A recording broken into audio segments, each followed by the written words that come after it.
buenas tardes a todas y a todos. Bienvenidos a la 14ª sesión del ciclo sobre migraciones al Paraguay a lo largo de la historia, desde los siglos XIX, XX, XXI.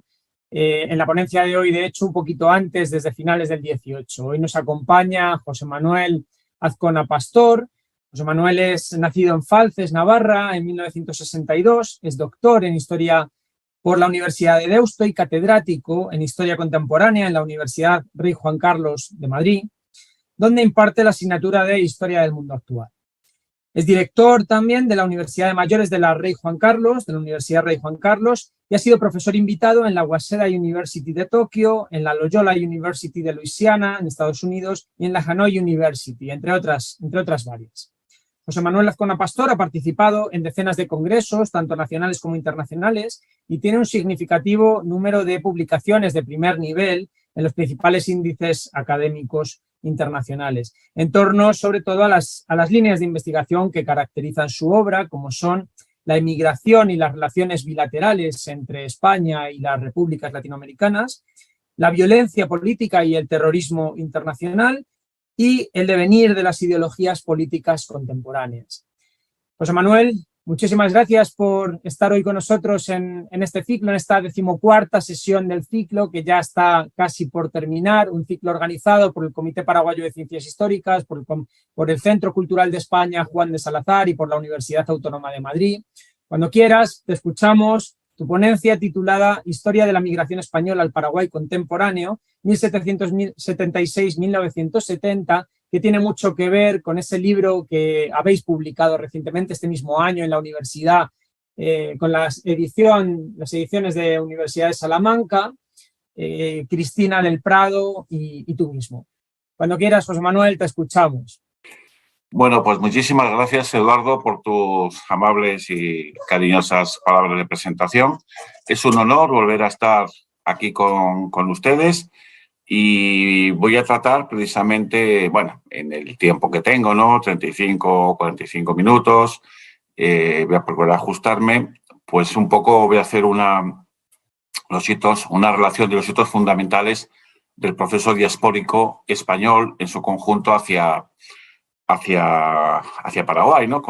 En consecuencia, la parte que ya tratamos del País Vasco y Navarra, pues obviamente la citaré sin más, porque ya fue tratada en este ciclo en la presentación anterior. Bueno, lo primero que quiero comentar, aunque sea muy conocido, es la entrada en 1516, la fallida expedición, ¿no?, del primer español constatado por aquellos lares, Juan Díaz de Solís, al Río de la Plata, que abrió paso a las de Pedro de Mendoza, Domingo Martínez de Irala, ¿no?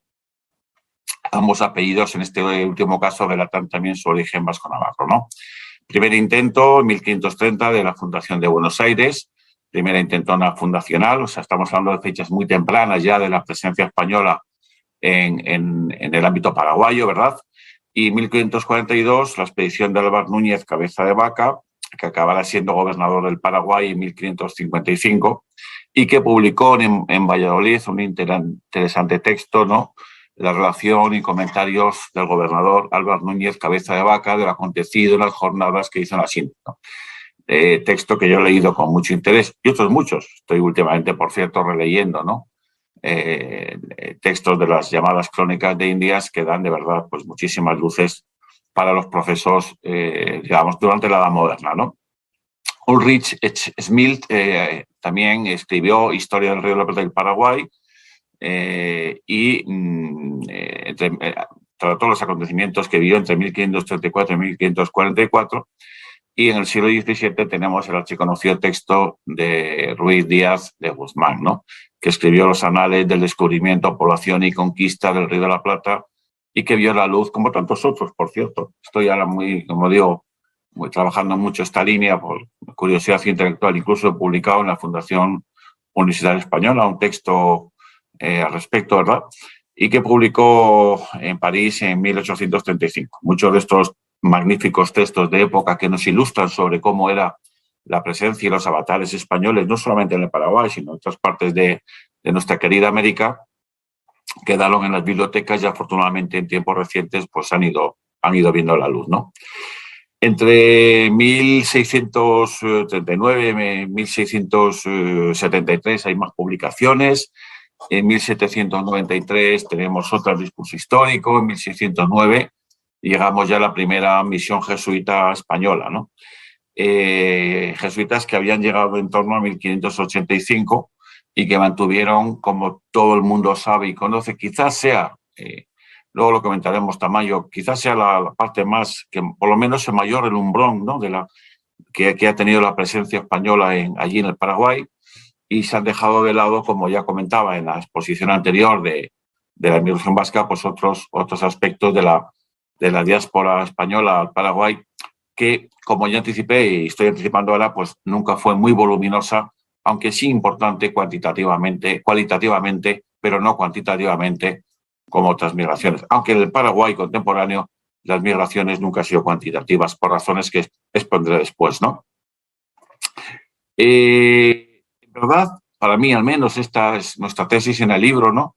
Donde desarrollamos toda esta presencia, ojo, no solamente jesuita, sino también franciscana y otras órdenes, porque también colaboraron otras órdenes allí, ¿verdad?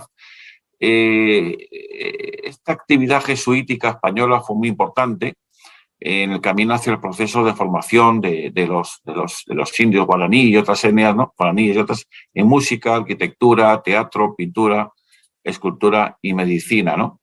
Quizás lo que muchas veces no se comenta era la idea que tenían no solamente los jesuitas en el Paraguay, sino las órdenes religiosas en América, donde encontraron un terreno virginal con una población nativa originaria que nunca había estado en contacto con la religión católica, y tenían de alguna manera, interesante, ¿no? La manera de crear la sociedad perfecta, ¿no? El paraíso terrenal bíblico en aquellos ámbitos, como digo, nuevos, de nueva factura, ¿no?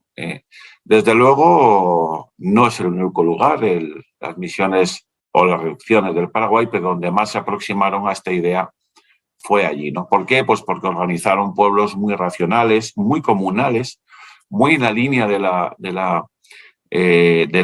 filosofía del cristianismo primitivo, ¿no?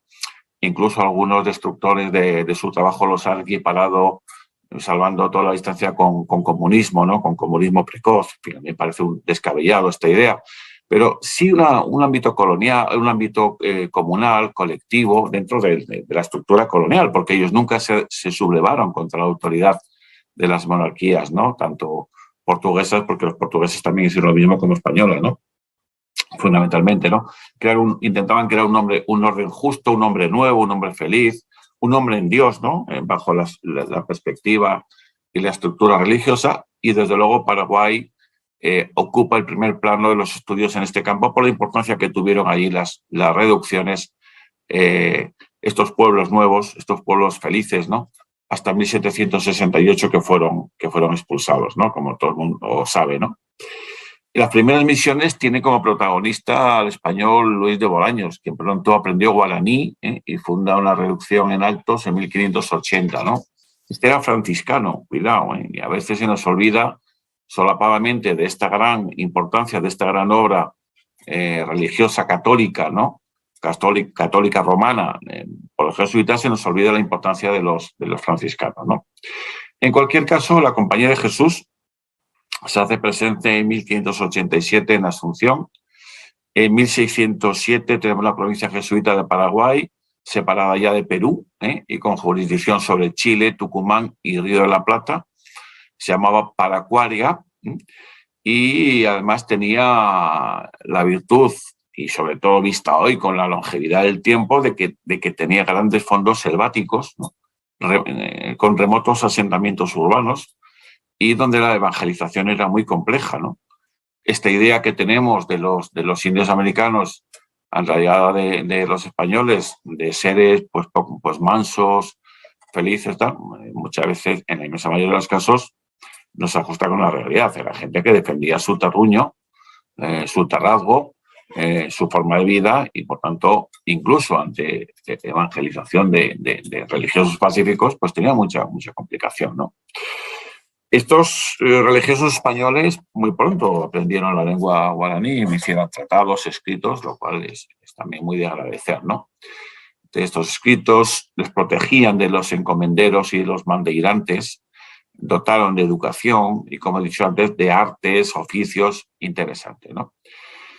1609 tenemos la primera reducción jesuita del Paraguay con los padres Lorenzana, San Martín y de la Cueva, San Ignacio de Iguazú, que crecieron hasta acoger en ellas en el siglo XVIII, pues nada más y nada menos que la friolera cantidad de 300.000 nativos, ¿no? 300.000 indios nativos, una obra significativa del proceso en tiempos de la colonia española, ¿no? A ellos, por cierto, lo tratamos en el libro con profusión, se les ha dado con razón la paternidad llamado urbanismo misional, ¿no? Que enlaza también con lo que van a ser luego. Es un tema que me interesó cuando era profesor de la UNED muchísimo, ¿no? El urbanismo a través de las perspectivas históricas, ¿no? Y los ámbitos metafísicos de la gobernación, lo que van a ser las primeras ciudades de los socialistas utópicos, ¿no? Que se inspiraron muchísimo, por cierto, estos socialistas utópicos, Fourier, Blanc, tal, se inspiraron muchísimo en lo que habían hecho sobre todo los jesuitas y los franciscanos en esta arquitectura, en estas ciudades misionales, ¿no? Bueno, entre 1574 y 1606 fueron creados los conventos franciscanos de Santa Fe, Asunción, Buenos Aires, Corrientes y Concepción de Bermejo. En 1612 la orden franciscana está ya muy asentada en Paraguay. Insisto, porque a veces sobre la gloria de los jesuitas se nos olvida la de franciscanos y dominicos, incluso otras órdenes auxiliares que colaboraron, ¿no? Y en 1606 ya habían hecho las primeras reducciones del Paraná, los franciscanos. La mayoría de ellos, ya hablé de esto con profusión en la anterior conferencia, de origen vasco-navarro, ¿no? Y todas estas entidades pues tuvieron una gran influencia en el desarrollo social del Paraguay, especialmente, como digo, a través del colectivo de franciscanos vascos y de jesuitas, también de esta región española, pero y también del resto, ¿no?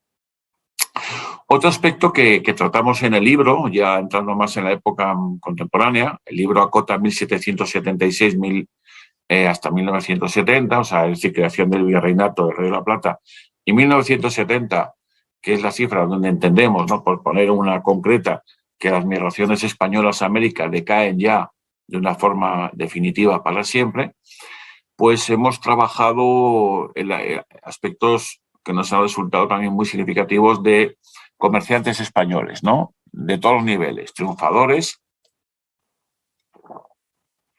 mesocracia y también aquellos otros que no triunfaron. Por ejemplo, entre 1776 tenemos un estudio puntiagudo de 28 comerciantes, 7 funcionarios de la corona, 3 ganaderos, 2 boticarios, 2 transportistas, un carpintero de Ribera y 3 señoras, y como se ha llamado siempre, amas de casa, o sea, que hacían las funciones del trabajo cotidiano al frente del hogar, ¿no?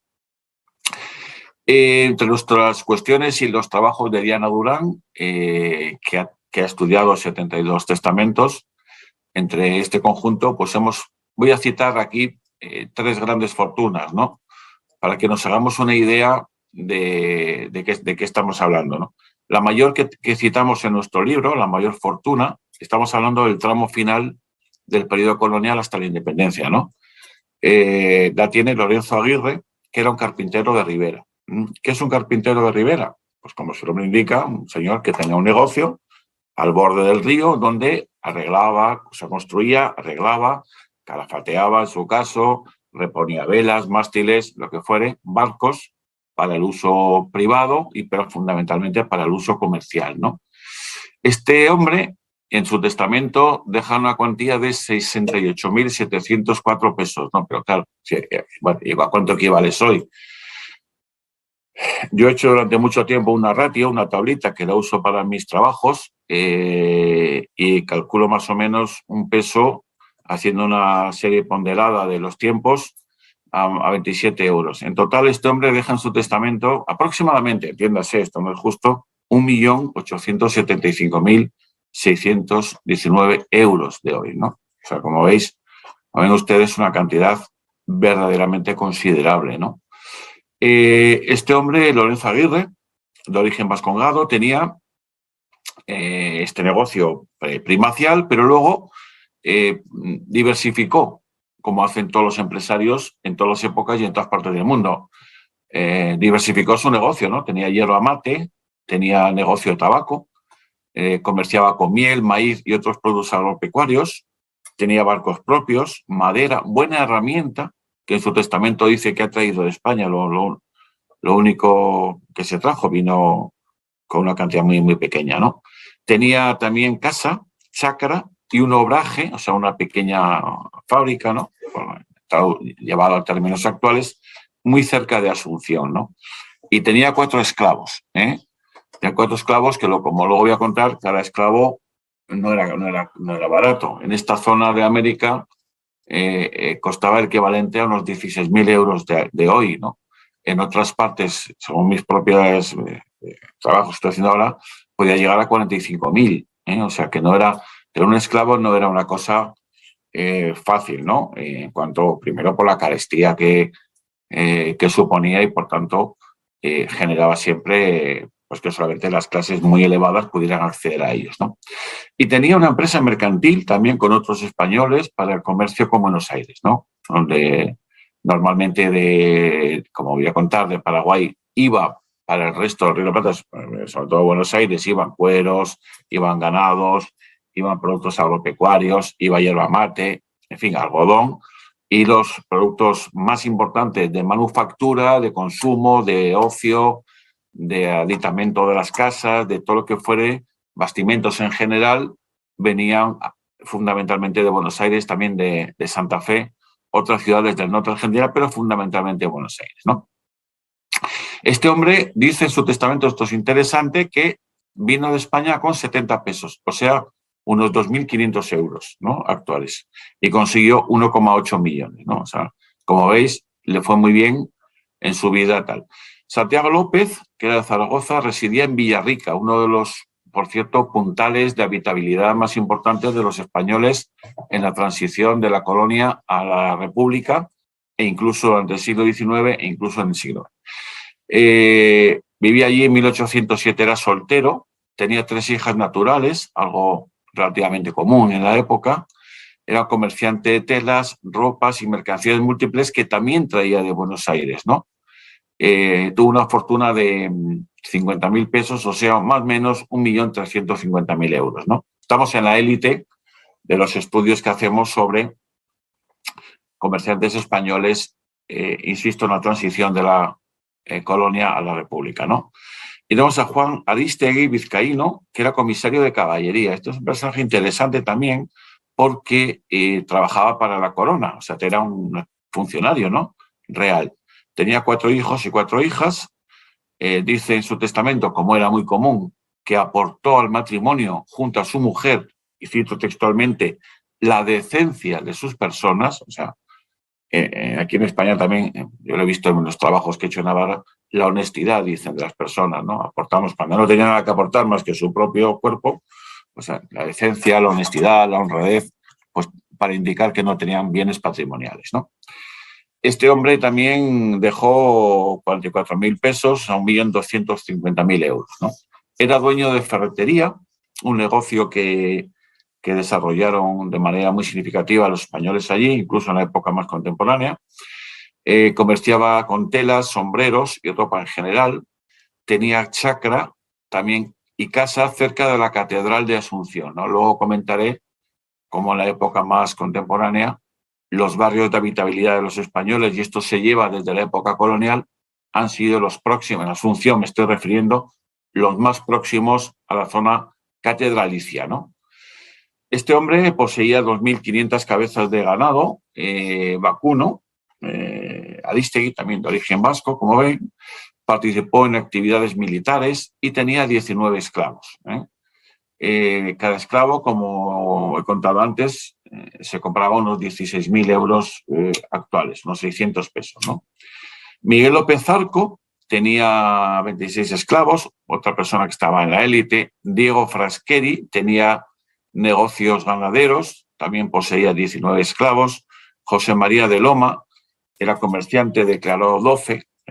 Y Luis de Cobo, que era de marcador de límites al servicio de la corona, o sea, marcaba las fronteras. Recuerden dónde está Paraguay, para los que nos escuchan amablemente desde otras partes geográficas, la proximidad con Brasil, ¿no? Con las posesiones portuguesas de Brasil, ¿no?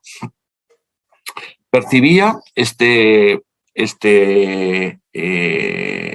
demarcador de límites 4.000 pesos al año, ¿no? Que equivalente a un sueldo de hoy de 112.000 euros. Para que alguien, por ejemplo, que no conozca bien las soldadas en España, pues un sueldo, digamos, los sueldos medios en este momento en España están en torno a los 35, 40, 45.000 euros, ¿no? Una posición, digamos, media, ¿no? Más 35 que 45, pero bueno, ya que alguien gane 112.000, pues ya es un sueldo muy, muy desorbitado, ¿no? Con lo cual, también es otro hito que metemos en el libro, como la corona a los altos funcionarios o a las personas muy importantes para el desarrollo de la institución de la monarquía hispánica, pues tenía unos sueldos muy considerables, ¿no? Bueno, en el escalafón intermedio tenemos a José Parries, Manuel Izquierdo, Miguel Campaña, que van de los 9.000 a los 13.000 pesos, ¿no? Y que también tenían los mismos trabajos y negocios, ¿no? En ganaderos, vacunos fundamentalmente, y también comerciaban con el resto del territorio del virreinato, ¿no? Y en la clase baja tenemos cito uno de los que hemos estudiado, Alejandro Millón, 133,30 euros, deja al morir, ¿no? Que sería unos 3.000 euros, ¿no? Es el escalafón más bajo. Dice en su testamento que tiene una casa de paja, un caballo, 3 vacas y un sombrero, curiosamente, ¿no? No cita la ropa muy desgastada y muy, obviamente por situación social, seguramente muy utilizada, pero sí un sombrero que probablemente le habría costado mucho dinero, o por lo menos una cantidad más considerable que mantenía con fe y con ilusión, ¿no? Quiero destacar que entre las clases elevadas y las clases medias que he citado hubo también una gran interrelación y un gran interés por crear compañías de comercio, ¿no? Crearon compañías de comercio para importación y exportación fundamentalmente, ¿verdad? En un territorio que en 1799, justo en la víspera de la entrada en el siglo XIX, pues tenía 108.000 habitantes, ¿no? Claro, alguien puede decir, no, es que la cifra más alta que usted ha dado era 1.800.000 euros. Hoy en día, las grandes fortunas americanas, europeas, estadounidenses, pues esto es una broma, sí, pero también tenemos que darnos cuenta de dónde estamos, ¿no? Un territorio sin salir al mar, encajonado entre el virreinato de Brasil, ¿no? Entre las posesiones y tal, cerca pero lejos a su vez del virreinato rico con las minas de plata del Perú, y conexionado para bien o para mal, de una manera muy directa con Buenos Aires, ¿no? Bien, en este territorio los españoles obviamente apostaron por Asunción, que era el núcleo urbano más significativo de la provincia y el puerto más importante para el negocio con Buenos Aires, ¿no? Apostaron por él, ahí se ubicaron, ahí desarrollaron su vida como centro político, religioso y administrativo, ¿no? Y de hecho la ya citada, ¿no?, creación del virreinato del Río de la Plata en 1776, ¿no?, que permitía a través de los puertos siempre hablamos de Buenos Aires, pero para la corona era más importante incluso Montevideo, que por cierto tuvo una fortificación como muy pocos lugares en el mundo han tenido, que la desmontaron en el siglo XIX para hacer casas y abrir la ciudad, ¿verdad? Y que generó, desde luego, pues también una importancia muy significativa para el auge capitalino asunceño y sobre todo también para el territorio del actual Paraguay, ¿no? Si a esto sumamos que en 1778 tenemos el decreto de libre comercio, pues esto también, esta conexión con Buenos Aires, esta conexión con Santa Fe, esta conexión con Buenos Aires, con Montevideo y evidentemente con las rutas que provenían de España, pues va a generar un auge significativo del territorio del actual Paraguay, ¿no? ¿Y qué ofertaba Paraguay? Pues fundamentalmente lo ya he dicho, yerba mate, una buena madera, una buena ganadería, productos agropecuarios excelentes, que también gestaron el desarrollo, como digo, de este territorio desde los primeros tiempos de la Edad Moderna, pero especialmente su tramo último, ¿no? Bien, durante los siglos XIX y XX, esto es importante, los gobiernos de Paraguay, y yo he estudiado otras migraciones zonales como la argentina, la uruguaya o la chilena, los gobiernos de Paraguay, del Paraguay independiente, no se van a caracterizar en absoluto por intentar atraer masiva emigración europea o anglosajona. ¿Por qué digo esto? Digo esto porque en Argentina, una vez que se independiza de España a partir de 1810, lo que va a intentar es crear un hombre nuevo, ¿no? Un fenómeno muy interesante que yo ya trabajé en mi tesis doctoral, que se llama la utopía agraria. ¿Cuál es la esencia? Lo voy a decir resumido, ¿no? La esencia es nosotros nos hemos independizado de España y Portugal, los países latinos, el mundo, el progreso del mundo lo canalizan los ingleses, los franceses sobre todo del norte, los belgas, en fin, donde estaba produciéndose ya los primeros conatos de la modernísima industrialización, y por tanto lo que tenemos que traer a nuestros territorios son personas de estos países, a poder ser con capitales y tecnología, para que, mezclados con nuestros nativos, generen un hombre nuevo y generen un desarrollo, ¿no? Argentina, Uruguay y Chile, por este orden, aunque empezó Uruguay con el proceso, van a ser las tres repúblicas independientes que más van a intentar atraerse personajes migratorios, seres humanos, según ellos, más avanzados del mundo anglosajón a sus territorios. Sin embargo, no lo van a conseguir por una razón, porque los anglosajones se van a ir por idioma y por tradición a los Estados Unidos de Norteamérica, que van a ser los que van a conformar la grandeza de la potencia de Estados Unidos. Todo el mundo piensa que Estados Unidos es una nación importante porque fue colonizada por Inglaterra, y esto es una falacia. Es más, cuando Hispanoamérica estuvo en manos, o sea, estuvo dentro de la monarquía hispánica, por ejemplo, México era la ciudad más importante del mundo. El PIB del Perú superaba por años, incluso al británico estaba a la par, ¿no? Y sin embargo, una vez que se independizan los norteamericanos, o sea, los colonos ingleses, y a través de las grandes migraciones, en la marcha hacia el oeste es cuando generan esa gran potencial nación, ¿no? ¿Qué le pasa a Argentina, Uruguay y Chile? Que al final van a tener que quedarse con migraciones italianas, fundamentalmente españolas, y en menores proporciones de esos países anglosajones o esos países, digamos, distintos a la cultura latina, como suizos, belgas, franceses del norte. Curiosamente, no sé si lo dije en la conferencia anterior, a los vascos los metían en este esquema de diferente, ¿no? O sea, querían atraerse a vascos. El único conjunto español que los equiparaban a estos otros ámbitos que llamaban de progreso, ¿no? Bueno, Paraguay no entró en esto.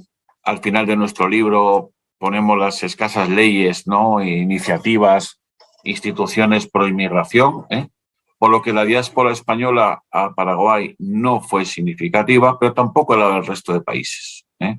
Paraguay no se conforma como una sociedad mixturada porque, evidentemente, no hay un interés de sus gobernadores por traerse extranjeros.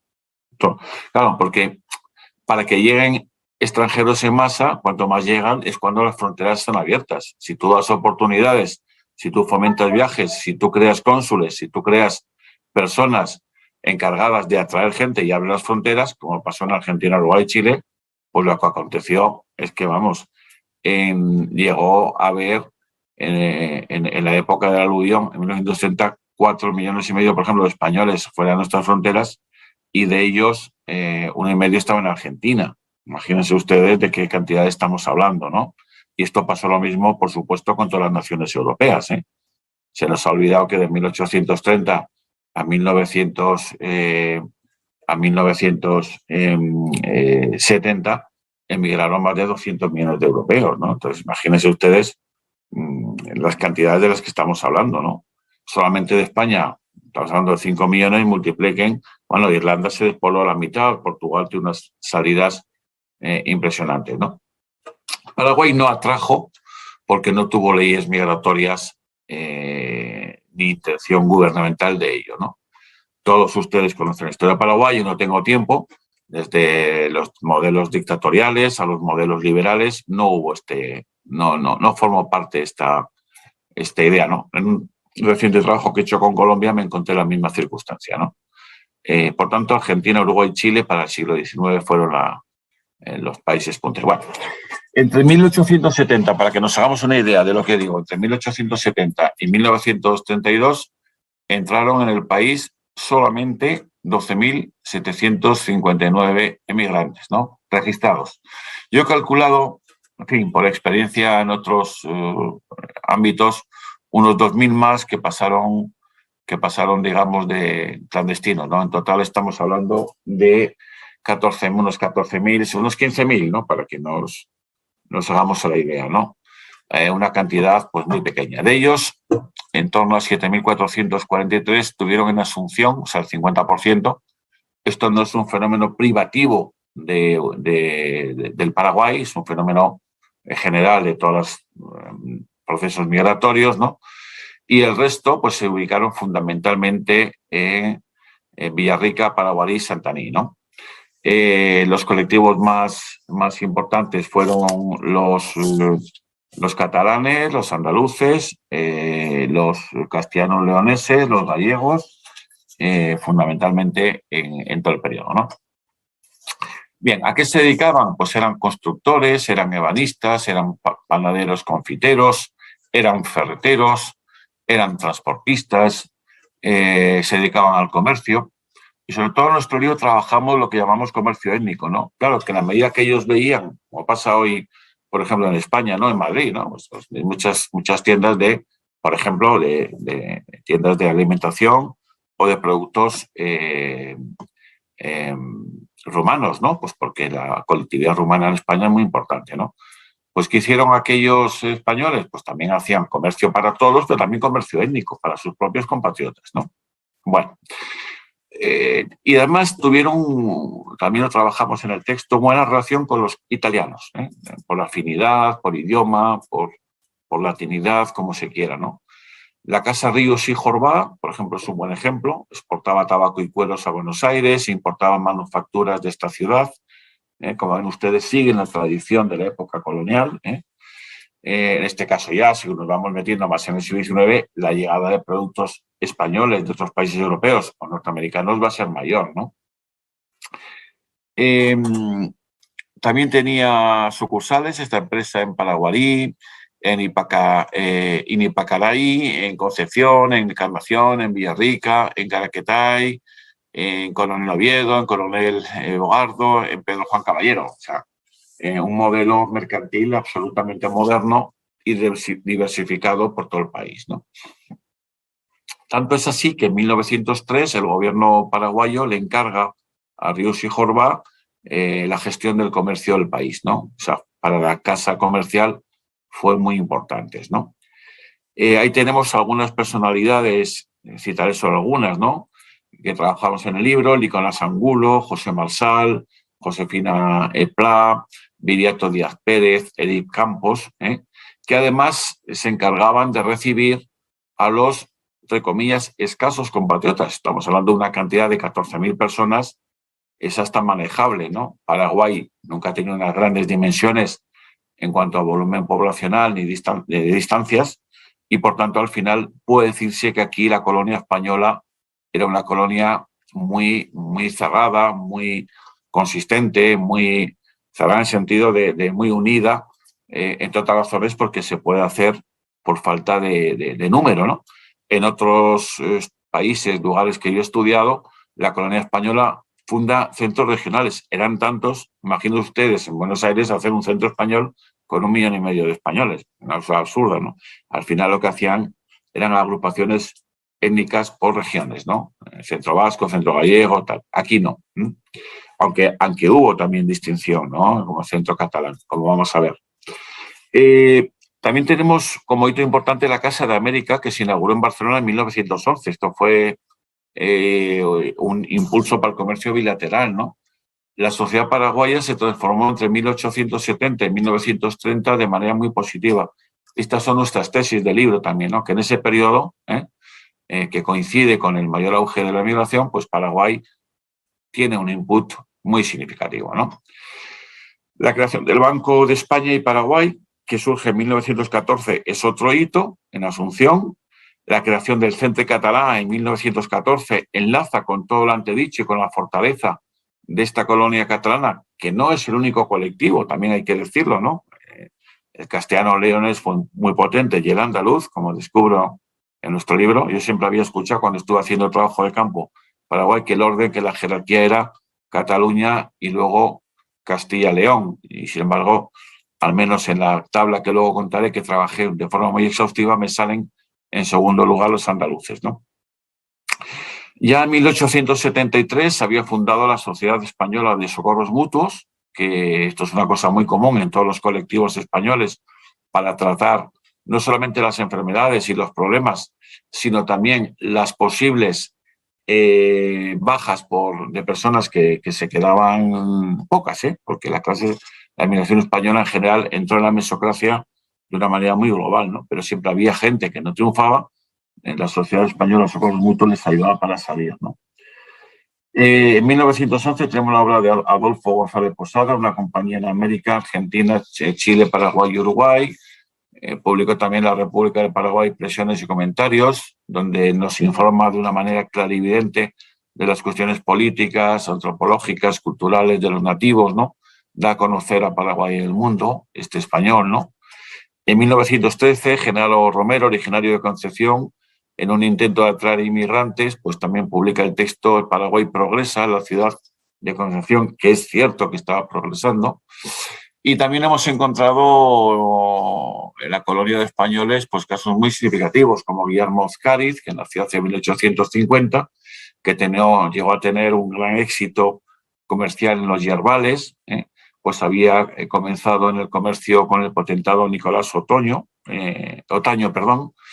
Tenemos a Victoriano Abendelago, nació en 1840, que en 1885 en Concepción, todo esto, ¿no? Fundó La Concepcionera, una zapatería, otro de los hitos de los nichos donde se agruparon los españoles.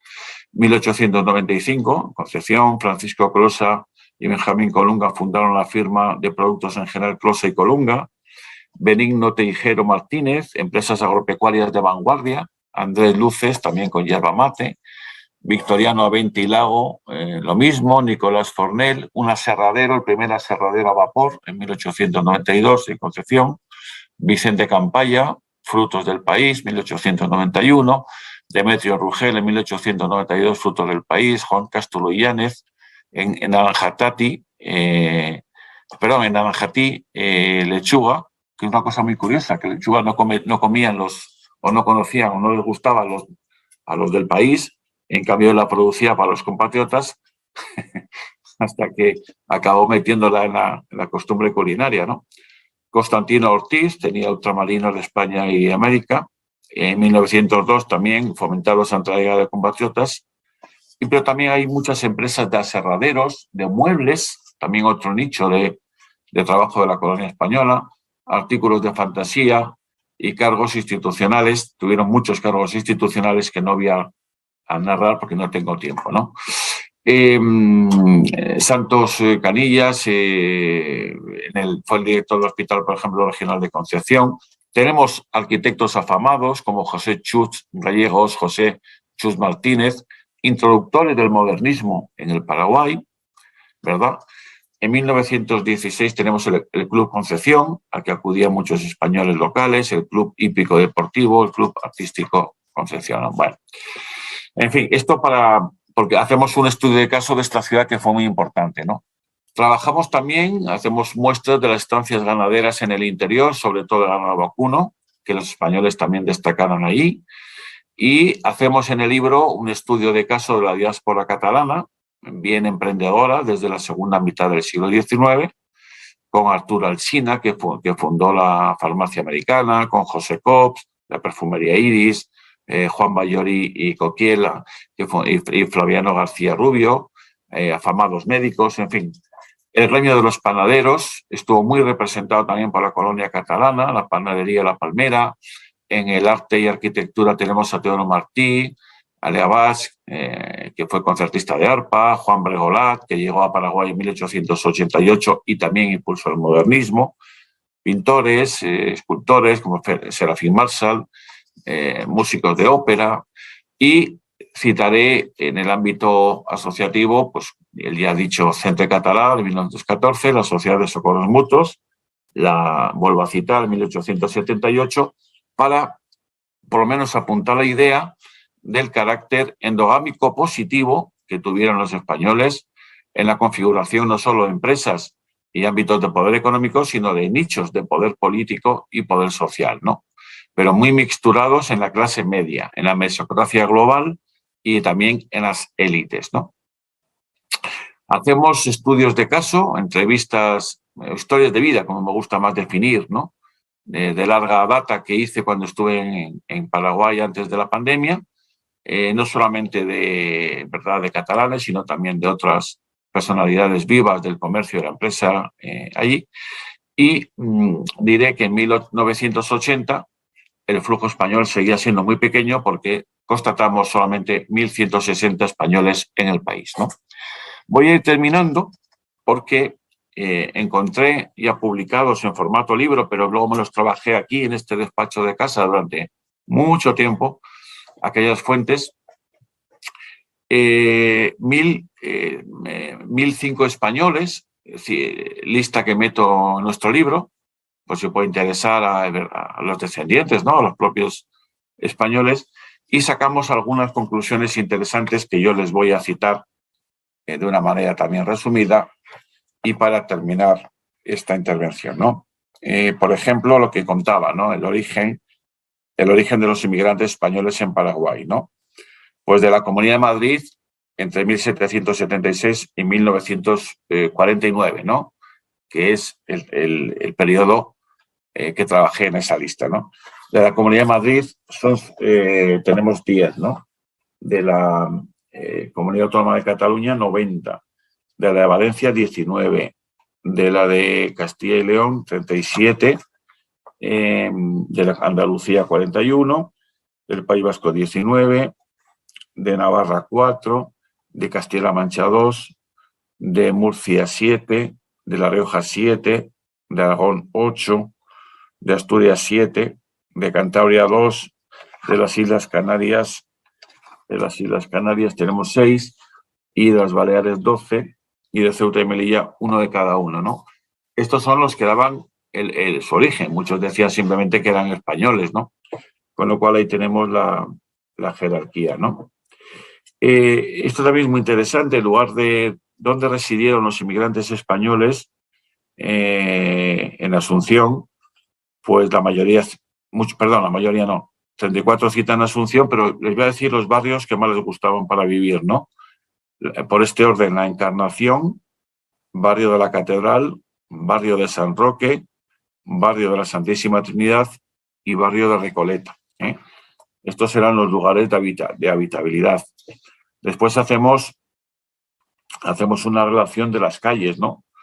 Donde más les gustaba asentarse. Por ejemplo, la calle Cerro Corá es y la calle Palma por este orden, y Cerro Corá son las que más habitabilidad de españoles tenían. Después venía Colón, según la tabla que configuré, ¿no? Y también Estrella. Esas serían las 4 calles, metemos todas en el libro, ¿no? Las 4 calles donde les gustaba más vivir a los españoles, ¿no?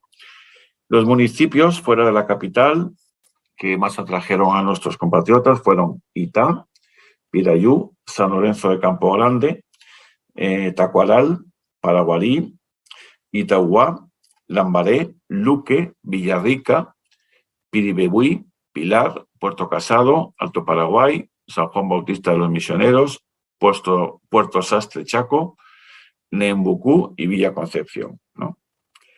Y la nacionalidad de las novias, porque muchos casaron con muchachas, no, la mayoría casaron con muchachas paraguayas, entiéndase, pero muchos no, ¿no? Muchos otros no.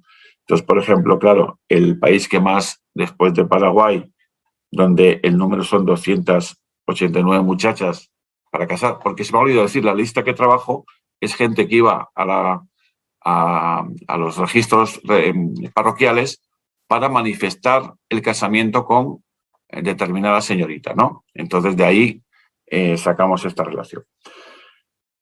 La primera data es la paraguaya, 289. España, con 98 viene después, ¿no? Cómo no, el municipio estrella de muchachas casaderas en España, pues es Barcelona, ¿no? Fruto de esa locomotora migratoria de Cataluña, ¿no? Argentina viene después con 44 chicas, 14 de Buenos Aires, Italia con 13, Uruguay con 7, Francia con 4 y Brasil con 2. Luego viene México con 1, Suiza, Austria, Inglaterra y Siria con 1, ¿no? Las novias de estos españoles en Asunción vivían en los mismos barrios, una cosa muy curiosa, ¿no? Por este orden, Encarnación, Catedral, barrio de San Roque, barrio de la Santísima Trinidad, barrio Recoleta, barrio de las Mercedes, ¿no? Y las calles de habitabilidad, pues las mismas, ¿no? Estrella, Palma, Oliva, en este caso me sale también, y General Díaz, ¿no? Y General Díaz, ¿no? Y los municipios de residencia de las novias de los inmigrantes españoles no paraguayas, quiero decir, o sea, que no vivían en la capital, son Ajos, Areguá, Atirá, Cazapá, Emboscada, Gualambaré, Itá, Itaúba, Lambaré,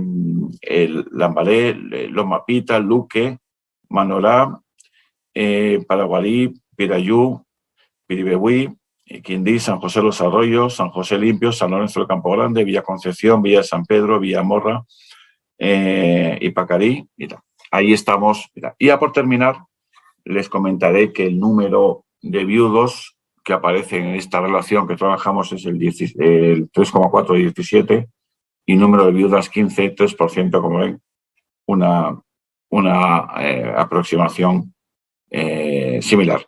Y el número de padres que habían fallecido cuando sus hijos iban a formalizar matrimonio, estamos en torno al 10%, ¿no? Cierro mi intervención, ahora haciendo su atención diciendo, ya lo he dicho antes, pero cierro la cifra para que se sustente algo con lo que empezamos, que la migración española nunca ha sido sustancial. En 1980,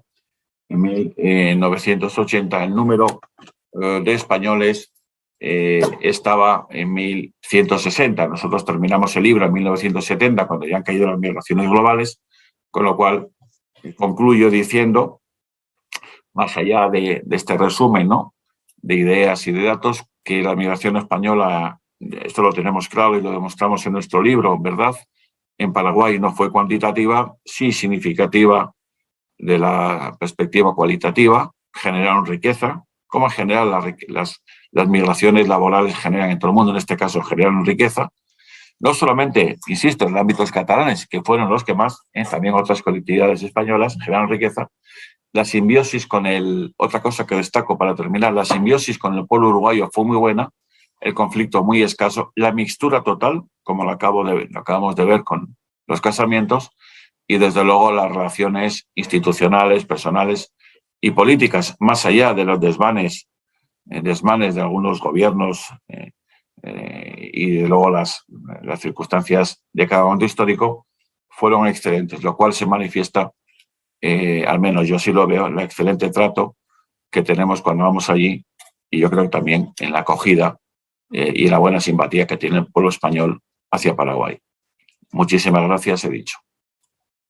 Bueno, muchísimas gracias, José Manuel, por tu intervención. La verdad que has ido tocando una cronología muy extensa. Ya habíamos avanzado que justamente tú tu ponencia, precisamente porque la colectividad española en Paraguay es difícil circunscribirla específicamente al periodo independiente, porque tiene, lógicamente, una larga data, además muy importante, y que, de hecho, genera, obviamente, una continuidad entre el periodo colonial y el periodo independiente del país, una continuidad precisamente porque las familias que habían emigrado antes o que eran descendientes de migrantes, bueno, inmigrantes del periodo colonial, que en realidad estaban cambiando de región, de tierra, pero no de unidad política o no de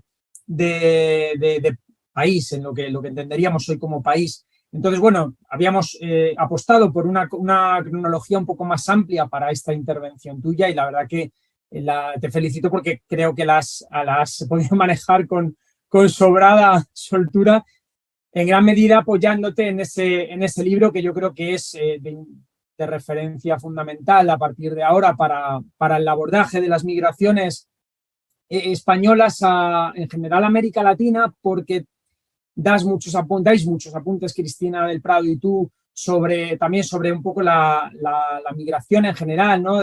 Las características generales de la migración española hacia América, puntualizando sobre las cuestiones paraguayas más concretas. Yo tenía algunas preguntas que hacerte.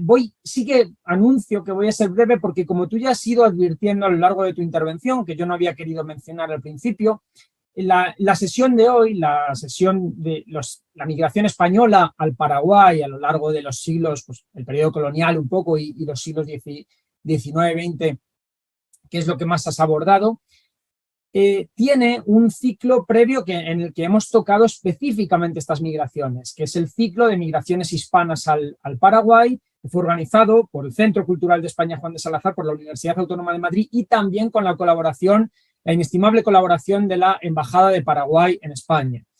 Este ciclo, también realizado en el primer semestre de este año 2022, contó con la participación de Marlanga Pizarro, que hizo la primera intervención sobre la figura de las mujeres en la conquista del Paraguay.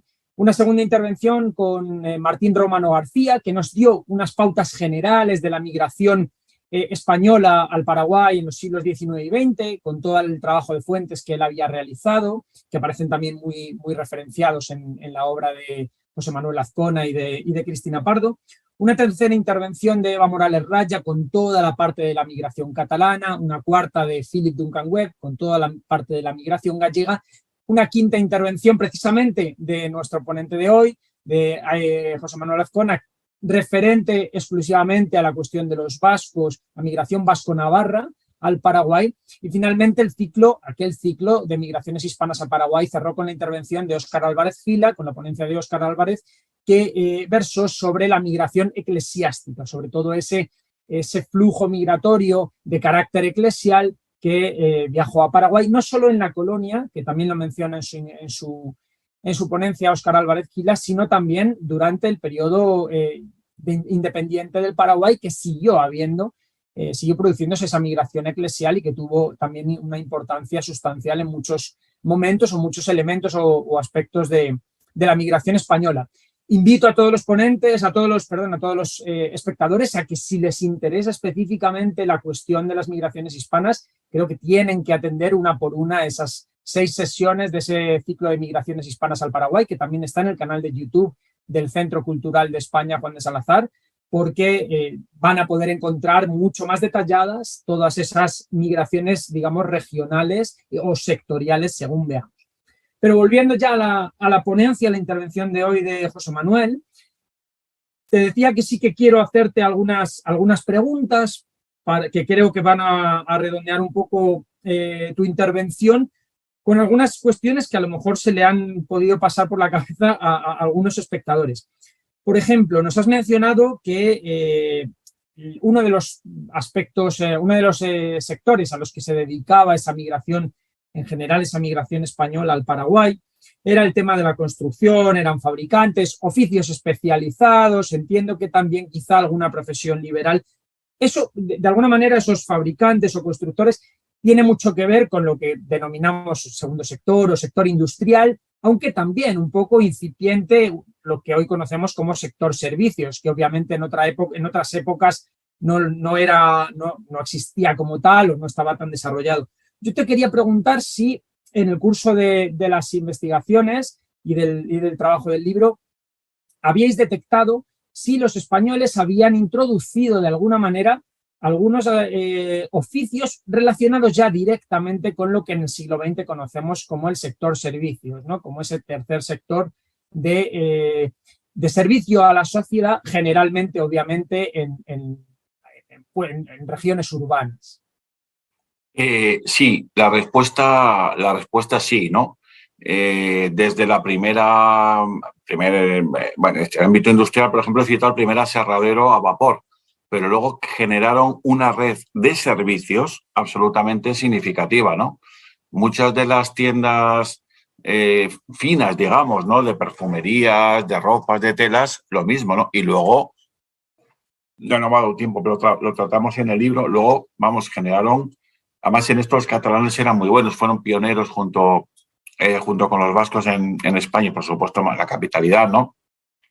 La creación de redes de transporte, de publicidad, se me olvidaba, vimos publicidad que hacían en la época, era impresionante, ¿no? Y generaron un mundo de servicio. Es decir, lo que hoy tenemos por servicio, el trabajo, los demás, las oficinas, este ámbito, incluso el ámbito del funcionariado, ¿no? Se metieron en el ámbito del funcionariado. No he entendido cómo lo entendemos hoy, pero llevaron los jorobados, llevaron la actividad del comercio del país, ¿no? Sí, rotundamente sí. No es que inventen nada, quiero decir, no es que no inventen nada que no se haga en España, en Francia, en Inglaterra, pero de luego en Paraguay, que estaba en ese sentido falto de este ámbito, pues el sector servicios y el sector industrial son la punta de lanza de nuestra migración. Por eso digo, pues decía que es mucho más importante cualitativamente que cuantitativamente, ¿no? Muchos de ellos venían ya de empresas, eran hijos de empresarios o habían visto oficios, gremios, trabajos en las regiones españolas de origen y lo llevan ahí.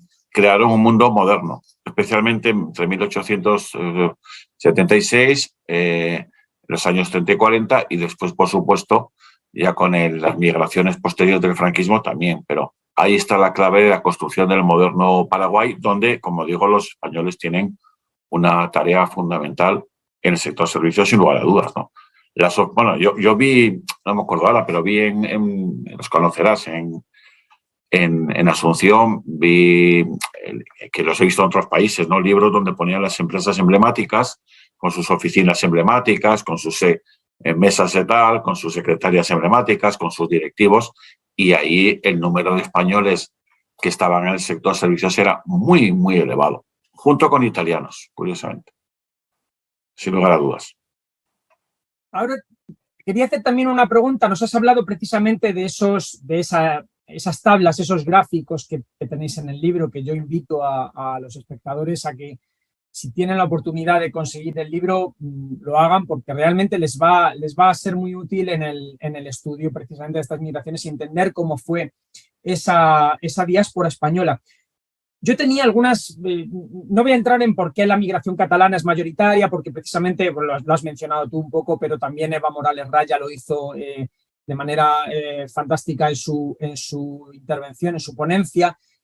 Pero sí quería consultarte si teníais, porque a mí hay dos cuestiones que me sorprenden o que me llaman la atención o que les buscaría quizá una explicación.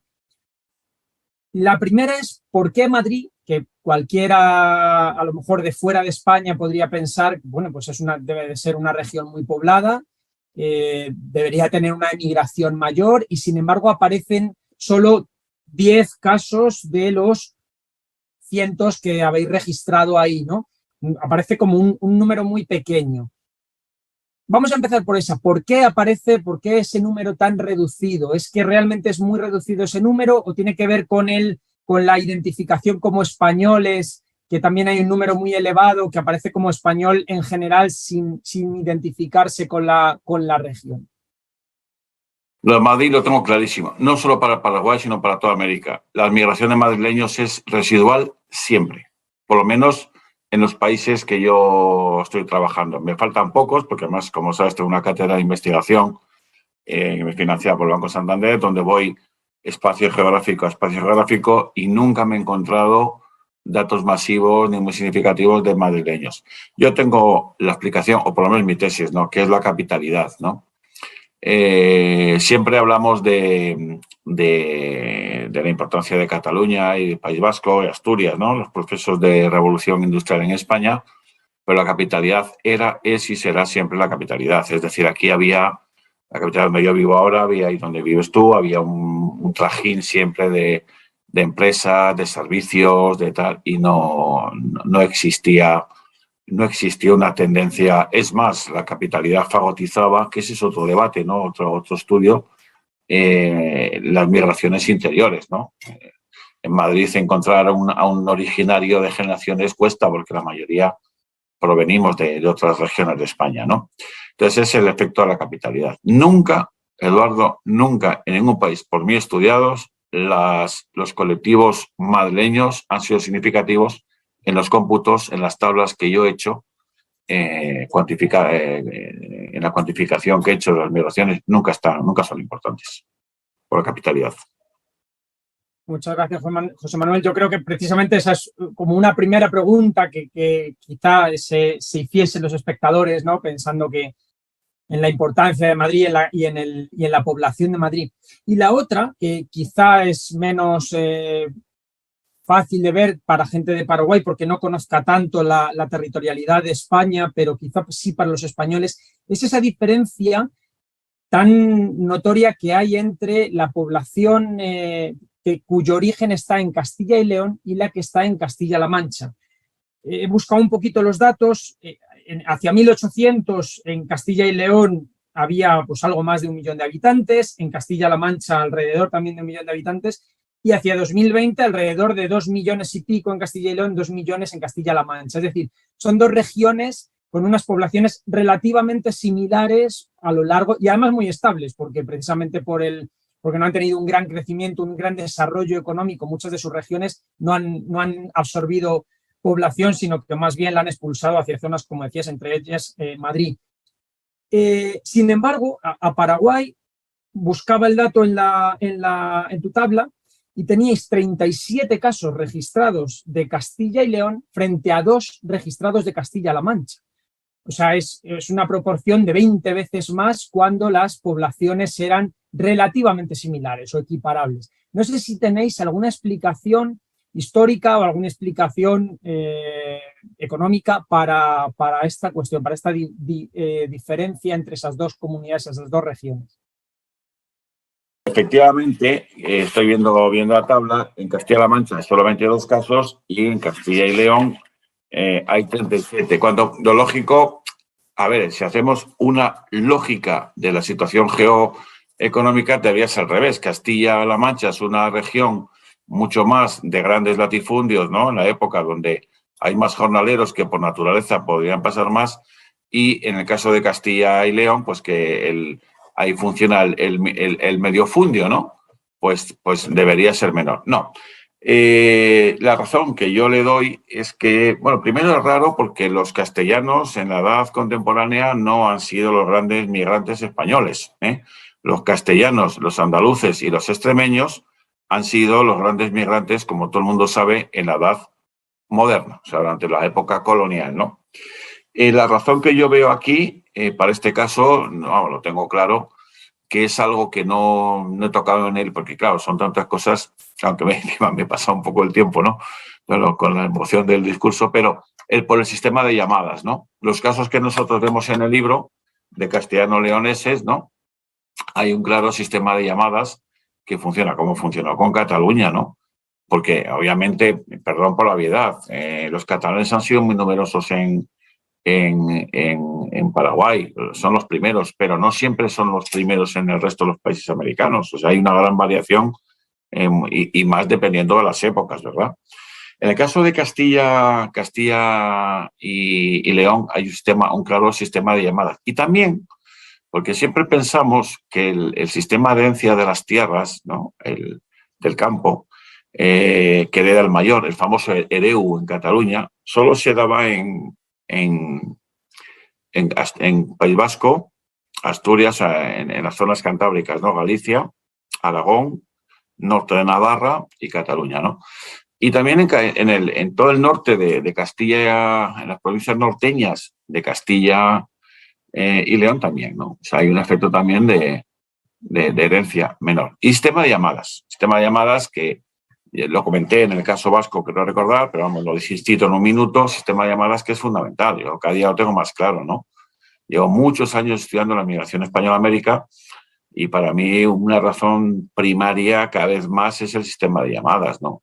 Y luego el ámbito de conseguir lo que se podía conseguir en España con mucho trabajo y esfuerzo, conseguirlo allí de una manera rápida ante el llamado mito del Dorado, ¿no? Que tampoco me ha dado tiempo a tocarlo, ¿no?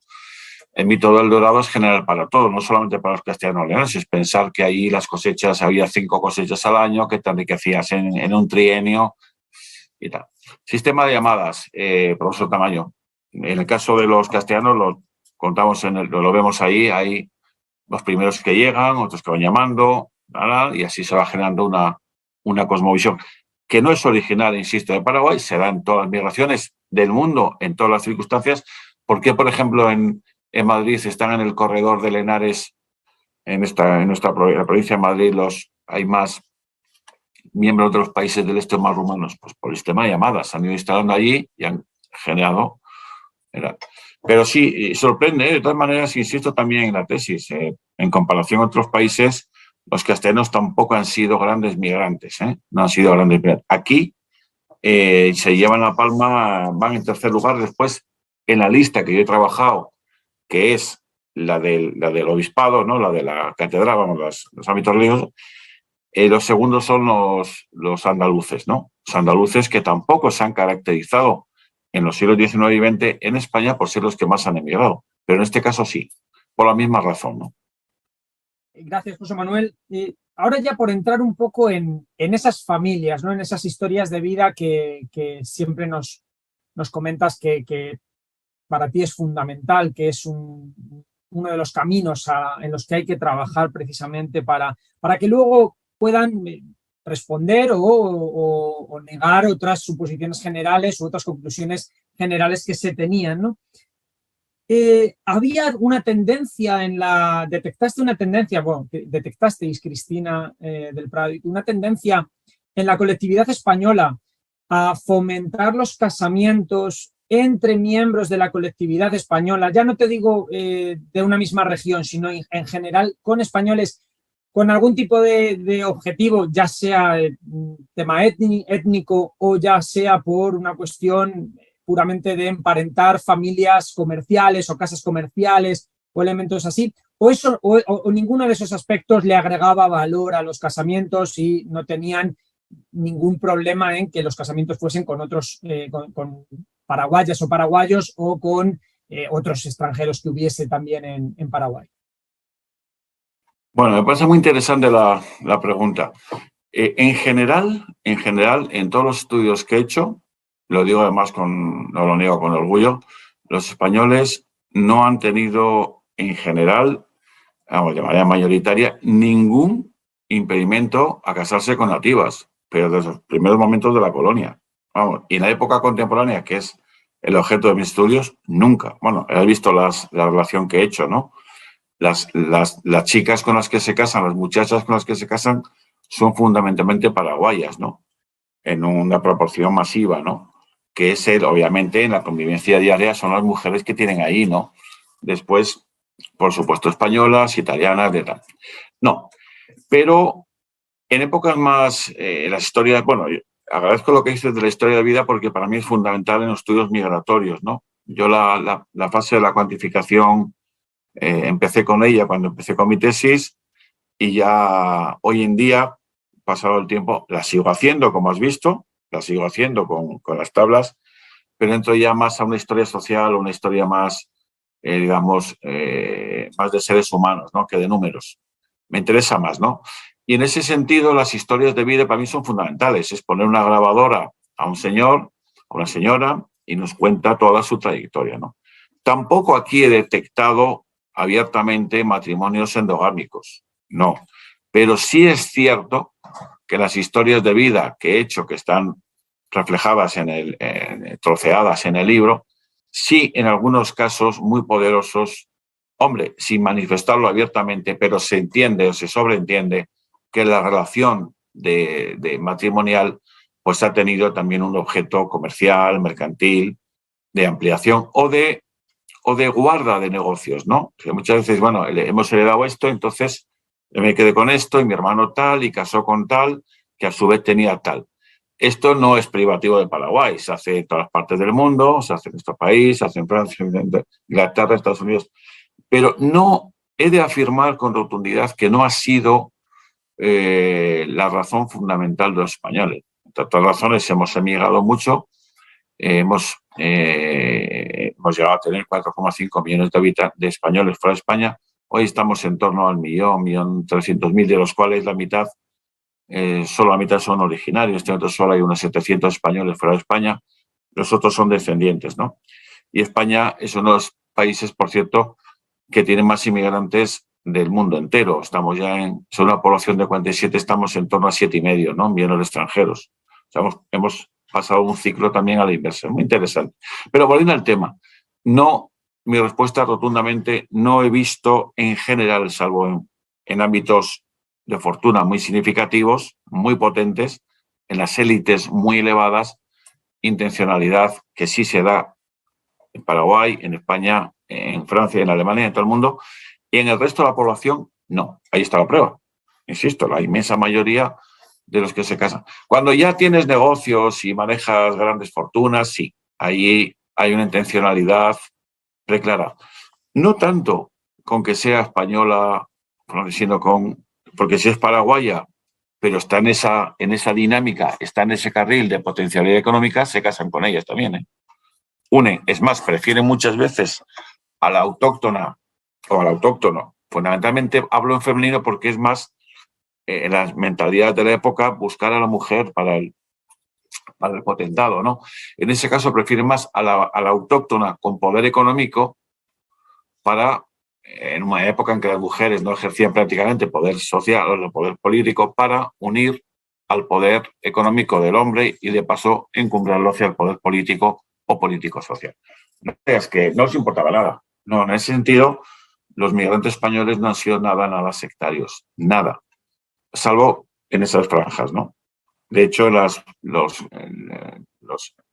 personas que he dicho que eran inmensamente ricas a comienzos, algunas habían casado con españolas, algunos habían casado con españolas, pero algunos otros no, habían casado con nativas, con gente del país, ¿no? Con paraguayas, ¿no?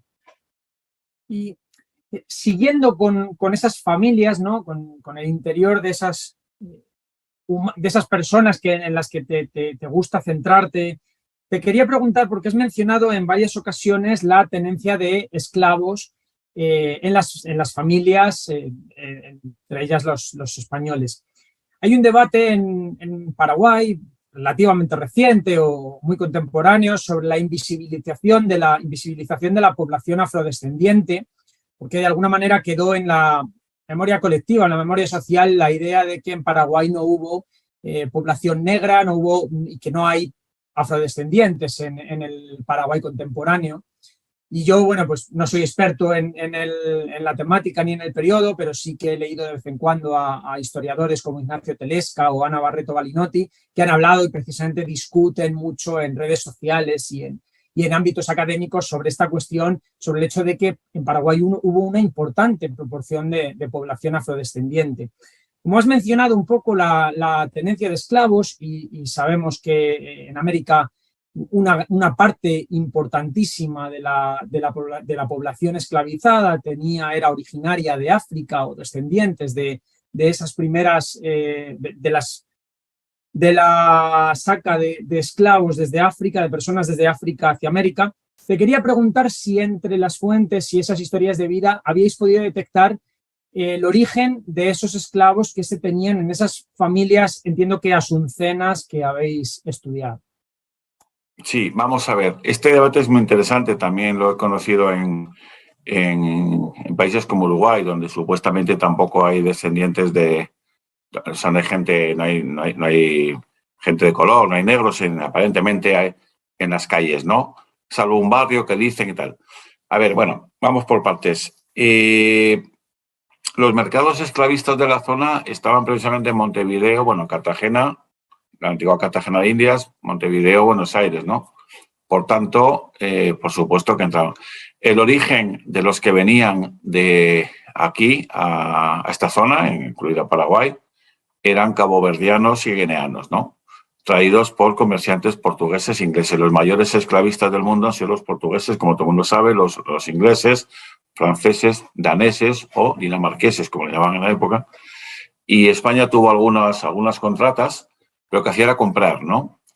El origen que nosotros hemos visto para Paraguay, el modelo de esclavo paraguayo era más un esclavo doméstico o un esclavo guardés de ganado, no era un esclavo de plantación, ¿no? De manera, o por lo menos masivamente, ¿no? En los casos asunceños que hemos citado, eran esclavos que vivían en la ciudad, ¿no?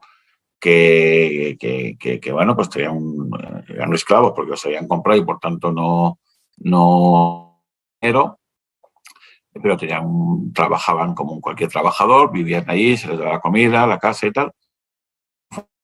Funciones vinculadas fundamentalmente a los negocios que he citado, ¿no? Su origen está claro por la zona, son todos africanos, tal. Y es cierto que yo estando en Paraguay varias veces, ¿no? Vamos, no se ve por las calles aparentemente, pero está en el ámbito, está en el ámbito genético. Aparece, ¿no? ¿Por qué no hay? Porque nunca han sido masivos. Si he dicho que costaba cada uno, según mi propio criterio, con la cautela que hay que tomar, 16.000 euros actuales cada esclavo, pues a ver quién podía. Si la fortuna más grande en la transición que he hecho del 19 al 20 era 1.800.000, que desde luego es una fortuna para cualquiera de nosotros, ¿no? Sin lugar a dudas, pues evidentemente no se constatan o no deduzco yo que hubo muchos en el Paraguay colonial, ni siquiera en el postcolonial. Inglaterra prohíbe la esclavitud en 1817, pero no la tenencia. Prohíbe la esclavitud para conquistar África, que eso nadie lo cuenta, ¿no? Sí, prohíbe la esclavitud para que no vengan barcos extranjeros y me lance a la conquista del imperio africano, ¿no? Y de hecho lo que hacían, que secuestraban los barcos negreros, se los llevaban, porque como estaba permitida la tenencia, se los llevaban a sus colonias, ¿no? Una cosa absolutamente también demencial, ¿no? Entonces, vamos, rotundamente entiendo, hasta donde yo he visto, ¿no? No solamente en el caso paraguayo, sino en general, entiendo que eran, por este orden, esclavos domésticos, esclavos de los obrajes o las empresas de los propietarios, fundamentalmente asunceños, también en las otras ciudades y ciudades importantes del interior, Villarrica, por ejemplo, entiendo, y desde luego que venían de Cabo Verde, como digo, y venían de la zona de Guinea, que eran los más preciados, los más preciados. Esa es la razón. Y luego probablemente alguno estaría en los ámbitos de la plantaciones de algodón o de otros productos, pero fundamentalmente oficios de casa, obrajes y ganadería. Bueno, yo ya tengo una edad, pero vamos, quiero decir que he visto, todavía recuerdo cuando era muy pequeñito, había gente que vivía en determinadas familias que no cobraban, que eran solteros y que vivían por comida. Es una reminiscencia de ese modelo de esclavitud urbana, ¿no? Ese era él, pero vamos. Y si no se notan visiblemente, están en la genética. Vamos, estoy seguro que si hiciéramos análisis al pueblo paraguayo, no es por lo que salía. Entonces no falla la genética, que por cierto, aprovecho para decir, como todo el mundo sabe, que está revolucionando los estudios de la historia.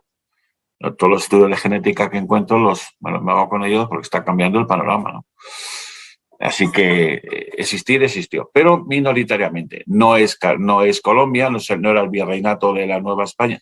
Y bueno, luego en la época ya contemporánea, 19 y 20, pues aquello se perdió, esa costumbre obviamente se perdió en la medida que llegaron los inmigrantes españoles, franceses y tal, pues la esclavitud desapareció. probablemente quedaría la figura que he contado, ¿no? De la persona que trabaja en el servicio de una casa o de una empresa a cambio solo de la comida, ¿no? Que es una reminiscencia de esa esclavitud urbana. Pero vamos, nunca fue mayoritaria en el país, en Paraguay. Bueno, habías mencionado el fenómeno de esa servidumbre que de alguna manera asemejas a una especie de esclavitud un poco más contemporánea. En realidad, en Paraguay, la figura de la criadita, que sigue siendo en la actualidad un fenómeno social, no tanto en el ámbito urbano, pero sí en otros lugares, bueno, pues sigue estando todavía presente en muchos sentidos. Bueno, yo no me quiero extender mucho más porque ya, como he dicho antes, tenemos el otro ciclo. Solo quería hacerte una penúltima pregunta.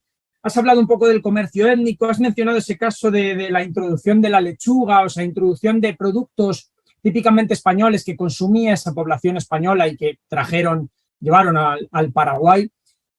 Pero bueno, quería hacerte la pregunta inversa. ¿Algún producto que nos quieras mencionar que fuese un producto que detectaron los españoles en Paraguay como vendible o muy, muy fácilmente exportable a España y que se animasen a llevar de vuelta a su país original?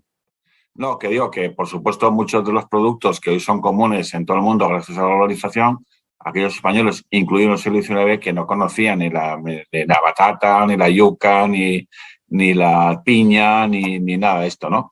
Pero si te he de responder algo que les fascinó a los españoles cuando llegaron, hubo dos productos que les fascinaron, ¿no? Y que siguen fascinando.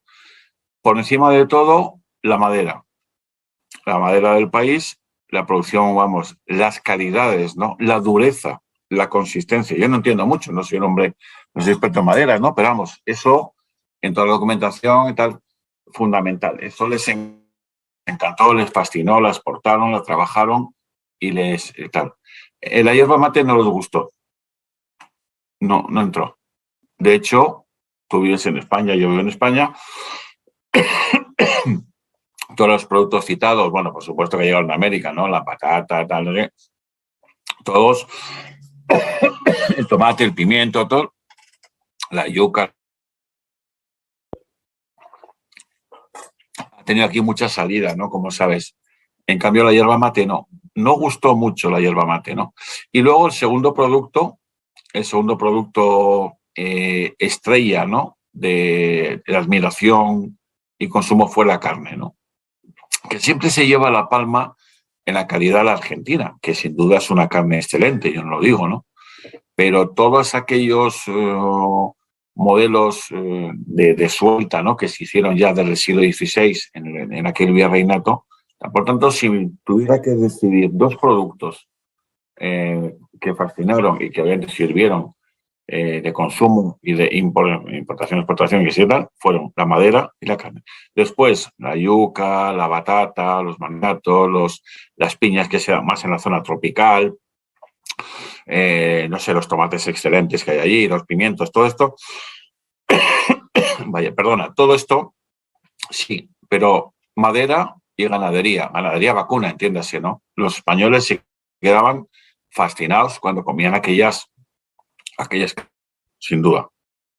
Bueno, muchas gracias, José Manuel. Ya para terminar, simplemente voy a hacerte una última pregunta. En vuestro libro, en el libro de Cristina del Prado y tuyo, sobre la migración al Paraguay, bueno, aparecen muchas referencias, mucha bibliografía de la gente que ha trabajado precisamente esta cuestión de la diáspora española, los estudios de Martín Romano, Margarita Durán, Philip Webb, José Luna, Eva Morales Raya, Diana Durán, pero quería preguntarte para que nos contases tú un poco cuáles han sido vuestras fuentes archivísticas, la manera en que las habéis abordado para la realización de ese libro y que nos tirases pues algunas ideas para estudiantes que de pronto quieran iniciar en alguna investigación sobre la migración española al Paraguay, pues algunos aspectos que tú crees que están todavía faltos de abordaje, que se pueden seguir profundizando, o algunos archivos que tú has encontrado especialmente convenientes para la migración española,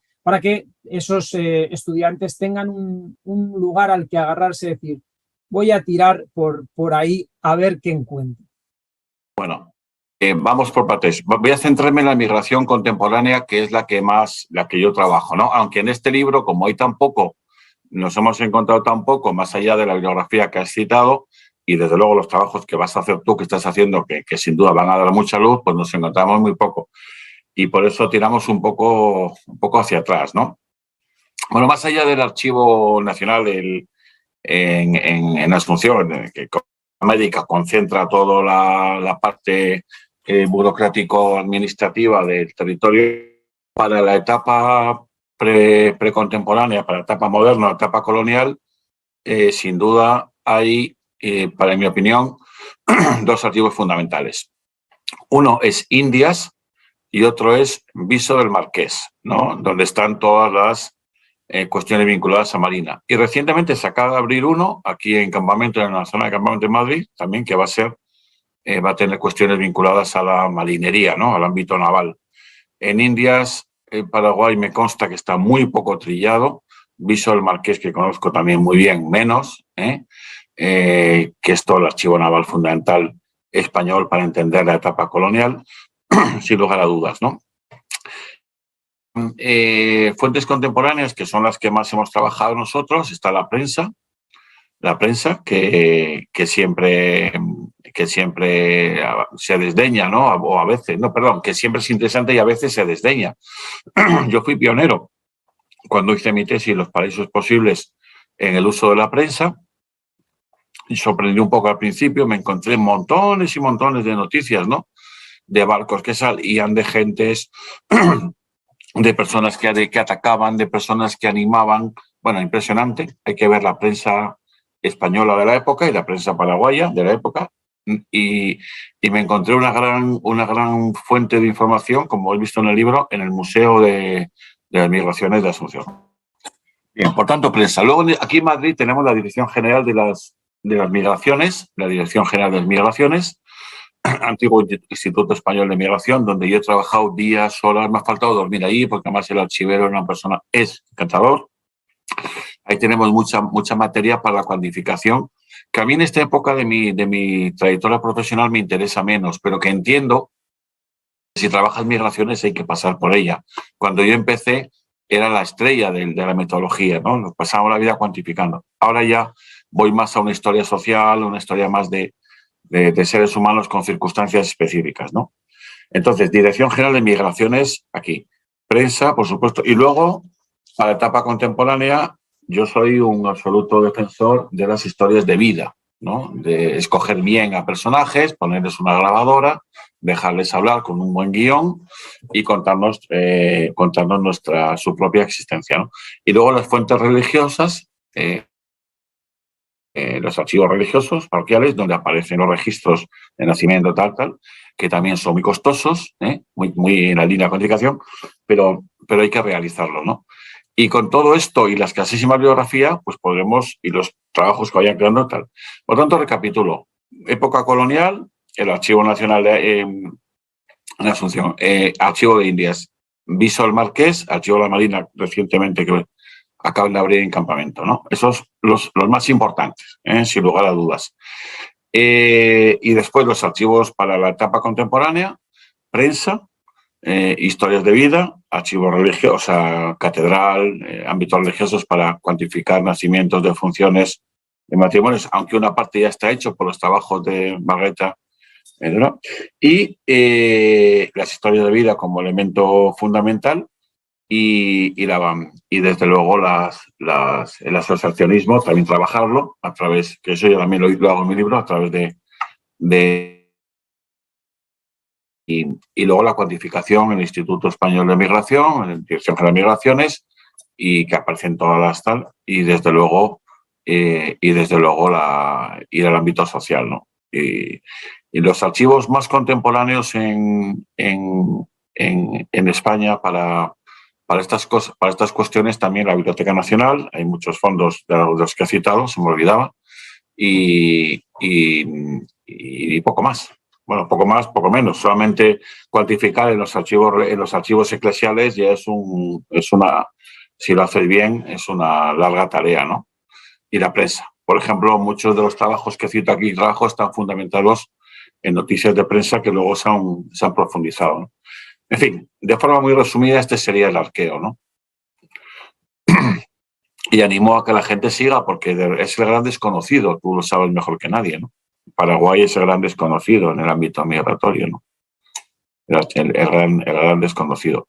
Y, por ejemplo, solamente un estudio de la prensa, desde la prensa madrileña, la prensa española o la prensa localista, seguro que salen muchas noticias sobre el Paraguay contemporáneo, no me duda, ¿no? La propia creación del Banco Español allí y paraguayo, ¿no? Eso daría para generar mucho. Y yo también empezaría por ámbitos más generales, ¿no? Porque tenemos poco, ¿no?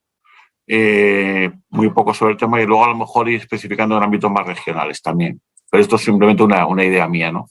Empezar por lo global y luego ir bajando ámbitos más sectoriales. Pero en cualquier caso, aunque sean estudios regionales, van a ser bienvenidos porque la escasez es absoluta. No es el caso ni de Argentina, ni de Uruguay, ni de Chile, ni de México, ni de Estados Unidos, donde hay, y otros países donde hay mucha más proliferación científico-académica, ¿no? Por ahí.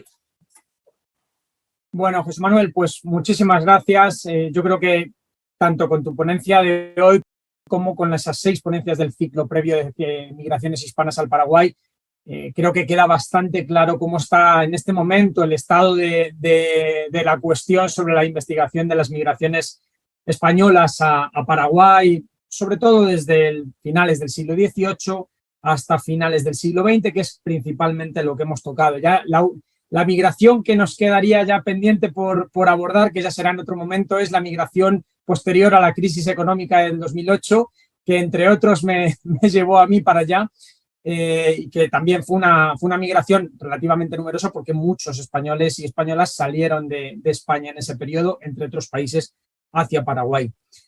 Finalizamos aquí entonces esta 14ª sesión del ciclo de migraciones al Paraguay, que nos ha acompañado hoy, en la que nos ha acompañado el profesor José Manuel Azcona Pastor de la Universidad Rey Juan Carlos de Madrid, y emplazo a todos los espectadores y espectadoras a la siguiente sesión, que es la 15ª, en la cual vamos a contar con la historiadora paraguaya Mari Monte de López Moreira, que no estaba previsto inicialmente en este ciclo. El ciclo finalizaba con 15 sesiones, pero tuvimos la fortuna y la sorpresa de encontrarnos con que Mari Monte de López Moreira, que es por todos y todas conocida en Paraguay, tenía una investigación sobre los irlandeses, la migración de los irlandeses al Paraguay, y hemos tenido a bien, como no podía ser de otra manera, invitarla e incluirla en este ciclo, y su ponencia va a constituir esa 15ª sesión, quedando la 16ª, que llevará a cargo Elisa Filippini, sobre la migración al Paraguay, un estado y perspectiva de esa situación,